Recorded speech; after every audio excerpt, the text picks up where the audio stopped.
সমর ভাই, যা কাজ বাজে যা পরিস্থিতি পড়েছে, কিভাবে কি চলবো, কিভাবে কি খাবো, আমি কিছু বুঝতে পারছি না। 10টা টাকা ভাই সারা পকেটে পড়ে রয়েছে, এই 10 টাকাতে কিভাবে সারা মাস চলবো? তোকে একটা কথা বলি ভাই, শোন। হ্যাঁ। তুই 10 টাকা চিড়ে কিনে খেয়ে নে, না খেয়ে থাকার চেয়ে চিড়ে খাওয়া কষা না। আরে চিড়ে নয়, আজকে খেলাম, কালকে খাবো কি? ওই 10 টাকা দাও, এমন একটা জিনিস এনে দাও পুরো মাস চলে যাবে। আচ্ছা দেখি।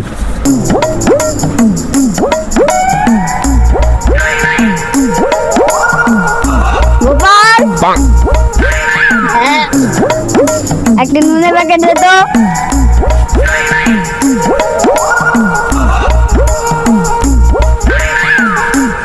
না ভাই, ঠিক আছে।